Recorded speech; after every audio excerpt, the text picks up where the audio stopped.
અત્યારે આપણે છે ને જમી લીધું છે ને તોલું મોલું ઝેરોક્સ કરાવવા ગયા છે અને આપણે કપડાં પણ ચેન્જ કરી લીધા છે, નાઇટી પહેરી લીધેલી છે.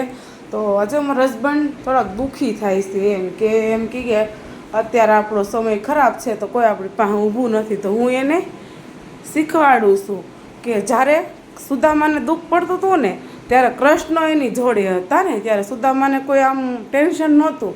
હું લેવા કે એના મિત્ર પરમ સ્વાર્થી રથ હાંકનારા હું કાળિયા ઠાકોર એની ભેગા હતા એમ.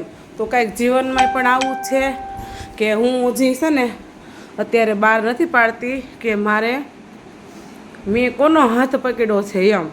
સમય આવશે ત્યારે 100% હું સોશિયલ મીડિયામાં એ વસ્તુ લઈને આવીશ અને લોકોને જેને દુઃખ હશે ને એને હું 100% મદદ કરીશ એમ. તો હજી મારે છે ને થોડુંક વાર છે, થોડુંક આમ જોવું પડે એમ છે, વાટ જોવી પડે એમ છે એમ. તો ક્યારેય છે ને મિત્ર મૂંઝાવાનું નહીં. ભગવાન ત્યારે જ બધાને આપણાથી દૂર કરે કે જ્યારે આપણે ભગવાન છે ને આપણા માર્ગમાંથી કાંટા લઈ લેતા હોય ને એટલે આપણો માર્ગ ચોખ્ખો થઈ જાય. એ રીતનું કંઈક મનુષ્યનું છે એમ કે આપણે કંઈક નડવાના હોય, આપણે કંઈક ઈજા પુગાડવાના હોય કે આમ તેમ ગમે એ વાતમાં વગેરે એમ. તો ત્યારે છે ને ભગવાન એ લોકોને આપણાથી છેટા કરી લે ત્યારે પસ્તાવાનું નહીં. હું તો સહેજે નથી પસ્તાતી અને મારા હસબન્ડને પણ હું એમ જ કહું, કોઈ ઉપર નિર્ભર નહીં રહેવાનું. આત્મબળ વધારો આપણું, કોઈ ઉપર નિર્ભર નહીં રહેવાનું. કોઈક ઉપર નિર્ભર રહેશું તો લોકો છે ને કાલે સવારે આમાં ટકોર મારશે કે યાદ અપાવશે કે હું હતો તેથી તારું બધું કર્યું હતું મેં એમ. પણ મારી લાઈફ એવી છે કે આજ દી લગન મને છે ને કોઈ સપોર્ટ નથી કર્યો અને હું નીતિએથી હાલીને અને બધું મેં મારું પાર પાડ્યું છે અને હજી હું પાડી દઈશ. અને કોઈ મને કોઈ કહી ન જાય કે આજ તને છે ને 2 કિલો ખાંડ લાવી દીધી હતી, 500 સાની ભૂકી લાવી દીધી હતી. કેમ કે મેં કોઈ દિવસ કોઈને કીધું નથી. મારા છોકરાને ઘણીવાર મેં ચા વગરના રાખેલા હતા, અમે ઘણીવાર જમા વગરના પણ હતા, પણ ક્યારેય મેં કોઈને વાત કરી નથી અને હું કરીશે નહીં. પણ આજે હું અત્યારે તમને કેમ ત્યાં છે ને શૂટ કર્યો છે આ વિડીયો કે મારા હસબન્ડ થોડાક અત્યારે કોસવાતા હતા તો મેં એને શીખવાડ્યું કે રથ હાંકનાર કૃષ્ણ ભગવાન હતા. ગોવર્ધન તોડ્યો હતો ને ટસલી આંગળીએ, કૃષ્ણ ભગવાન હતા ને, રામ ભગવાન, કૃષ્ણ ભગવાન. તો બસ આપણી પાસે જ ભગવાન છે. આપણી જિંદગી 100% એ આપને એકવાર ઉગારશે. કેમ કે એને દુઃખ ક્યારે થાય ખબર છે? જો એના બધા પ્રોબ્લેમ થાય ને તેનાથી સહન નથી થતા, જા રીતના બેહે એટલે એને છે ને સહન નથી થતા એટલે કારક હિંમત હારી જાય. પણ હું હિંમત હારવા નથી દેતી. કેમ કે હું હિંમત નહીં હારું અને એને પણ હું હિંમત નહીં હારવા દઉં. બાકી કહેવાવાળા કહેવાના, જોવાવાળા કોઈ સારી નજરે જોશે, કોઈ ખરાબ નજરે જોશે અને કોઈ મને અફસોસ જ નથી. કોઈ કદાચ ખરાબ નજરે મને જોશે ને તો મને અફસોસ જ નથી. હું લેવા કે સતી સીતાને નહોતી મૂકી તો મને કેમ મૂકવાના?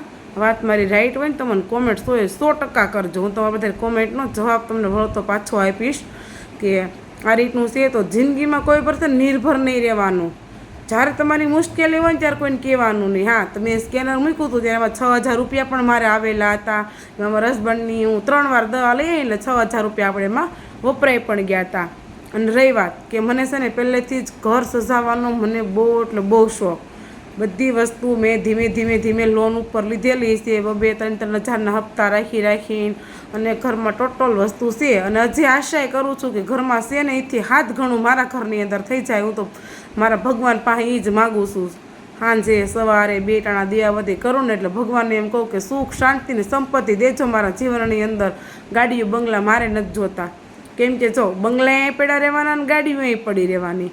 હારે હું આવવાનું છે કે જાણે અમારા મુખેથી મીઠી મધુર વાણી નીકળશે અને હું કોઈના દિલમાં વસી ગઈ છું. અને મેં હું નાના મોટા બધાની સેવા કરું છું. હું કોઈને બતાવતી નથી અને બતાવવાની પણ નથી. હું ભગવાન એમ કહે છે કર્મ કરો ને તો કોઈને દેખાડવાનું નથી. એટલે કર્મ કરો, આમાં બાંધી લો. આમાં જેટલું બાંધશો ને એટલું જ તમારી હારે ઉપર આવવાનું છે. જેટલું તમે ખુલ્લું કરશો ને એટલું એ પડ્યું રહેશે. એ કરતાં છે ને કર્મને બાંધતા શીખી જાઓ. કર્મને જેટલું તમે કર્મ બાંધી લેશો ને એટલું જ તમારું સારું થશે. અને અત્યારે આયા નહીં થાય તો ઉપર થશે. ઈશ્વરના સોપડે આપણું નામ સારું લખાશે. રેડી? એટલે છે ને મનુષ્યનો કોઈ ડર નહીં રાખવાનો અને કર્મ સારા કરવાના. અને બસ ડર એક રાખવાનો કે આપણે અંદર બેઠેલા ભગવાનનો. આપણે એમ કેવી હું એમ કહું કે હું મારા હસબન્ડને 2 ટક મારે જમવા નથી દેવું એમ, પણ એ બહાર નથી નીકળવાનો મારો હસબન્ડ, એ કોઈને કહેવાનો નથી બિચારો કે મને આજ મારા વાઈફે મને જમવા નથી દીધું એમ, પણ એની બેઠેલો અંદર ભગવાન છે ને એ જોવાનો છે, એટલે એ મારા અંદર બેઠેલા ભગવાન છે ને એને ફરિયાદ કરશે. તો આવું કામ નહીં કરવાનું.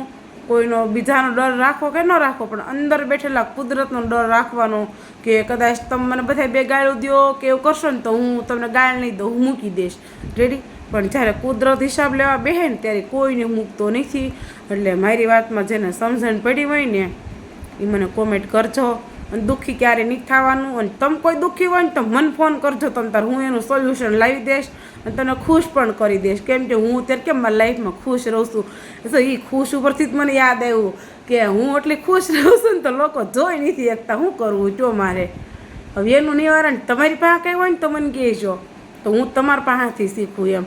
કેમ કે ખુશ રહેવું મારા માટે વધારે સારું છે. હું ખુશ રહું છું, કેમ કે હું ખુશ રહું છું મારા પરિવાર મને જોઈને ખુશ રહીશ, મારા તોલું મોલું મારા હસબન્ડ બધા ખુશ રહેશે.